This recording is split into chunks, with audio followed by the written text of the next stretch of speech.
Bonjour, aujourd'hui nous attaquons les renforts d'angle. Donc sur cette planche nous avons 4 angles, 2 de 90, donc comme d'habitude, hein, un taquet pour bloquer la lame, toujours des mouvements de traction vers soi, et on porte des gants de protection dès qu'on essaye de couper du carton ou autre chose.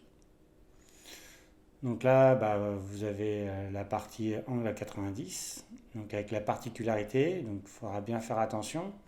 Il y a des formes qui sont à peu près similaires, mais qui n'ont pas la même hauteur. Donc, il faudra bien les différencier. Donc là, je vous mets les plans de l'angle à 45 degrés. Donc vous voyez que les formes, vous avez au-dessus les plateformes d'assises, hein, 40 sur 40. Donc il y en a 5, j'en ai besoin que de 2, mais c'est toujours, enfin, ça ne m'empêche pas plus de le mettre, sinon je perds de la surface, donc autant en avoir un peu plus. Par contre, entre la ligne du dessus et la ligne d'en dessous, la hauteur n'est absolument pas la même. Donc il faut faire très attention.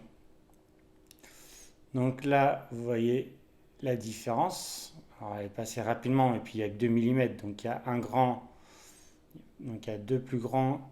Donc là, il faut faire des biais sur les trois côtés, hein. Donc les deux flancs, plus le dessus.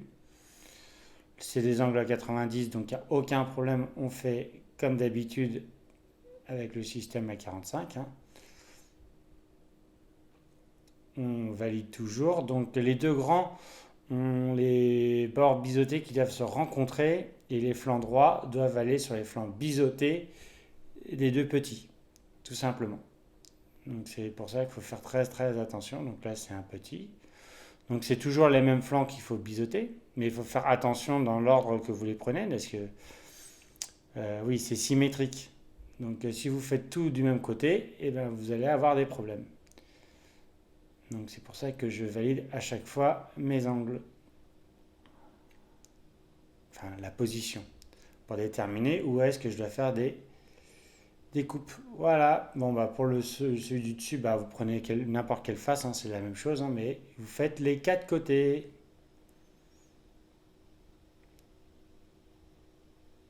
Et voilà, donc là, on remet. Donc là, vous voyez un grand qui va avec un grand, le côté biseauté à côté, un petit et un petit. Voilà, maintenant on va prendre un petit bout de scotch qu'on va scotcher au milieu pour bien les maintenir ensemble afin de réaliser le collage.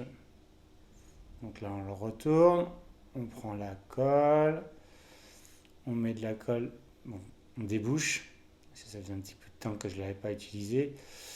Voilà, on met un peu de colle. Bon, comme on ne peut pas, on va juste le remettre dans un petit pot. Donc, comme je ne trouve pas mon pinceau non plus, et on va prendre un petit bout de carton. Il n'y a rien de catastrophique là-dedans. Voilà, on commence à bien mettre en contact les éléments, pièce par pièce, avec un petit bout de scotch. Donc, comme j'ai fini mon cristal, je suis obligé de prendre du scotch un peu plus costaud. Voilà, je manque un peu de colle, j'en rajoute. Surtout ne pas hésiter, parce que c'est quand même une surface en contact très importante. Voilà, une fois qu'on a fini, hop, on en remet un petit peu. Bon, j'ai pas les gants, je devrais quand même. Bon, c'est vraiment juste de la petite découpe. Bon, par contre, j'ai oublié de ranger mon cutter de gauche, et ça, c'est pas bien. Tout cutter sorti est un risque de danger. Mais comme vous voyez, hein, nul n'est infaillible. Là, je prends une des feuilles de brouillon qui ne me sert plus, hein, c'est les anciens déploiements, hein. Avec Nephilim, ça a changé, donc je réutilise les papiers d'avant. Et malheureusement, je ne mets toujours pas de gants. Mais bon, comme on dit, faites ce que je dis, pas ce que je fais. Et voilà, on renforce, on remet un peu de colle, hop, on badigeonne et on positionne. Et là, nous avons un angle à 90, tout beau, tout prêt. Allez, comme j'ai un peu de scotch, je rajoute un peu sur les côtés. Le scotch, il allait être perdu, autant qu'il serve. Et voilà, il est tout beau, c'est bon. Et voilà, donc là nous passons sur le plan côté des angles à 45, hein, donc c'est beaucoup plus compliqué. Bon, tout est à peu près symétrique, hein, les deux faces sur le côté c'est toujours la même chose, hein, 40, 60, 75. D'ailleurs, j'ai une petite erreur de ce que là, la hauteur n'est pas 75, elle est à pas grand chose de plus, mais bon, normalement ça aurait dû être 75. Mais bon, donc là, on rebelote, hein, on découpe. Donc comme j'en ai besoin que d'une pièce sur tout le lot, je vais essayer de prélever juste ce que j'ai besoin, parce que rien ne sert de couper les pièces des autres. Ce qu'il faut, c'est avoir juste les pièces qu'on a besoin au moment venu. Donc là, on sépare la partie supérieure. Et là, on prend deux flancs classiques, hein, 75, 40, 60. Hein, avec, voilà. Et là, par contre, c'est plus compliqué que ça parce que maintenant, c'est plus des angles. Alors, devant, c'est toujours des angles à 90. Par contre, derrière, c'est des angles très très fins, donc à 25, 22,5 qu'il faut faire. Donc, il faut surtout ne pas hésiter à bien le marquer. Et surtout, voilà, à bien identifier pour ne pas se tromper. Donc là, c'est plus compliqué parce que la pièce est un peu plus petite, donc c'est beaucoup moins facile à travailler. Mais bon, ça se fait quand même.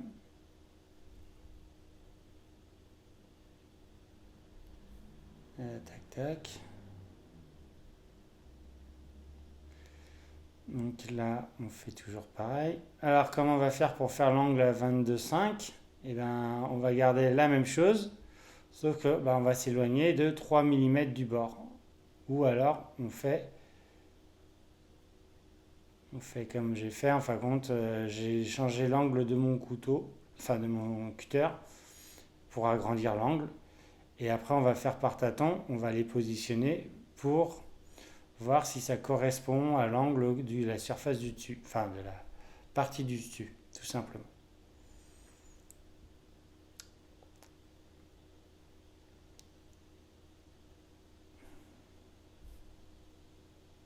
Voilà. Alors, vérification, ça va parfaitement, donc je n'ai pas besoin d'aller plus loin. Donc là, je positionne tout le monde.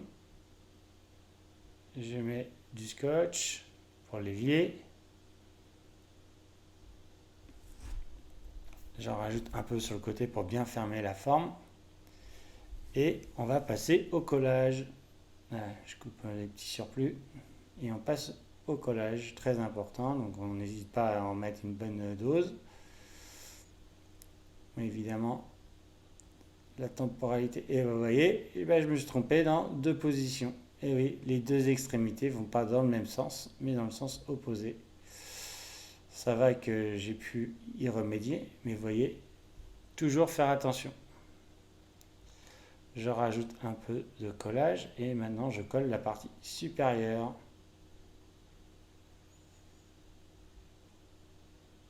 Excusez-moi de la prise de vue.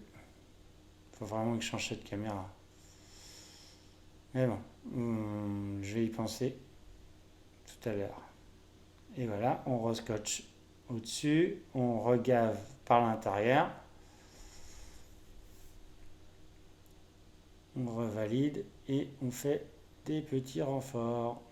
Toujours des petits renforts en papier, surtout que là, techniquement, on ne remettra pas quelque chose dedans, il y a trop peu d'espace pour pouvoir le valider.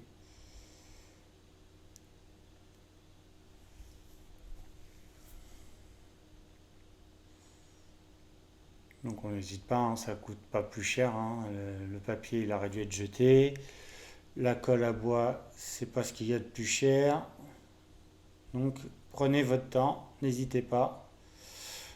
Une fois fini, quand le décor sera peint et utilisé, vous verrez, vous l'utiliserez énormément, très longtemps.